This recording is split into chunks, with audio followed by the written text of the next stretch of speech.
നമ്മളെ വീടിന്റെ അതിരിനോട് ചേർന്നുള്ള ഭൂമി അളക്കാൻ ആരെങ്കിലും വരിക എന്ന് പറഞ്ഞാൽ അന്ന് നമ്മൾ പുറത്തേക്ക് പോകും. ഭയങ്കര സൂക്ഷ്മതയായിരിക്കും. കയറൊക്കെ പിടിക്കുന്നിടത്ത് നന്നായിട്ട് നോക്കും.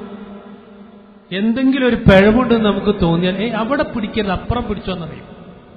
ഭയങ്കര ബേജാറാണ്. ആ അതിർത്തി ആരും നമ്മളോട് പറഞ്ഞു തരേണ്ട ആവശ്യമില്ല.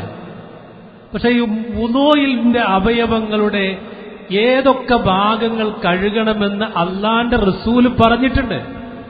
ആ ഹബീബിനെ ഇഷ്ടപ്പെടുന്നവരാണെങ്കിൽ ആ പറഞ്ഞതുപോലെ കഴുകും.